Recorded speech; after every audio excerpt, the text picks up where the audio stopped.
Hello children, this is Grandma Carla with chapter 12 of Skylark, and I'm going to finish this before I go to see the eclipse, which is today. So I'm going to finish this book. We woke to a new sound, a sound I hadn't heard for months. I ran to the window. Rain. Anna! I turned, and Caleb and I grinned at each other. We dressed quickly and ran downstairs to the porch. Rain came down, filling the rain gutters. It sent little rivers down the driveway. Everything smelled sweet. Caleb spread his arms and ran out into the rain in his clothes, racing around the yard. I laughed and ran after him. We jumped and ran, feeling the cool water run down our faces. We looked up, and Sarah stood on the porch. She smiled, and very slowly she walked down the steps and lifted her face to the rain.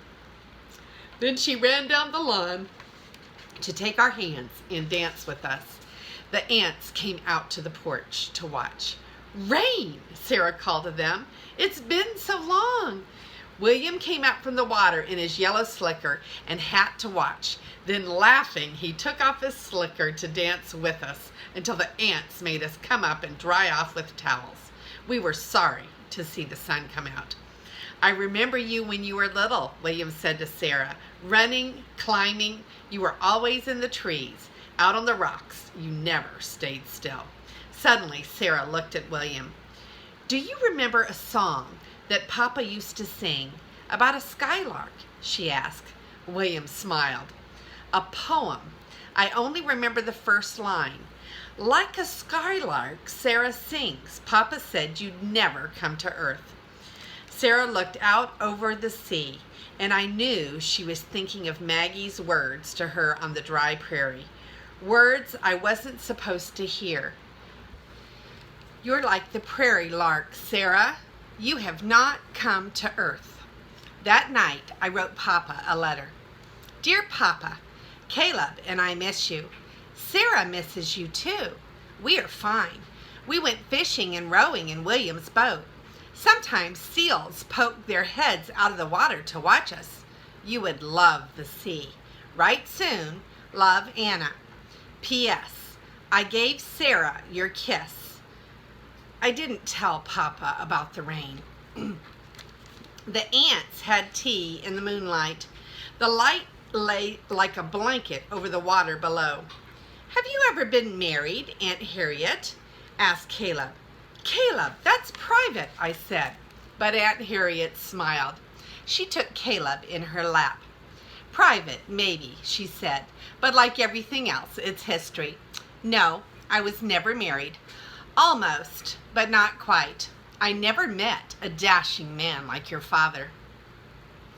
"What's dashing?" asked Caleb. "That's what I'm doing," said Aunt Lou, coming down the path.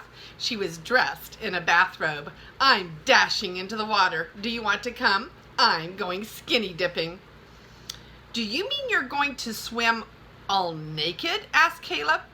Caleb followed Aunt Lou down the path, and then his voice came up the hill. "Anna, come here. In the moonlight, she looks like a big fish." Aunt Harriet and Aunt Mattie laughed. Aunt Mattie so hard she spilled her tea, and then it was quiet again.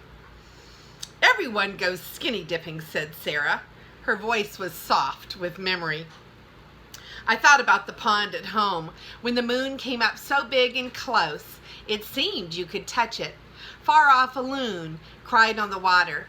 The bell buoy made a lonely, sad sound. That night, under the same moon that Papa saw, we could see fireworks from the faraway town. Splashes of color in the sky, red and silver and green. "They're like the dandelions that bloom in the fields at home in summer," I told Sarah. Sarah reached over and took my hand. "Do you think the drought's over yet?" asked Caleb, leaning against Sarah. "No," said Sarah, "it's not over, Caleb. It may be a long time." Her voice was low, her eyes dark and sad. She looked at me. "A long time. I didn't like those words a long time. That's the end of chapter 12, and this is Grandma Carla, and I love you.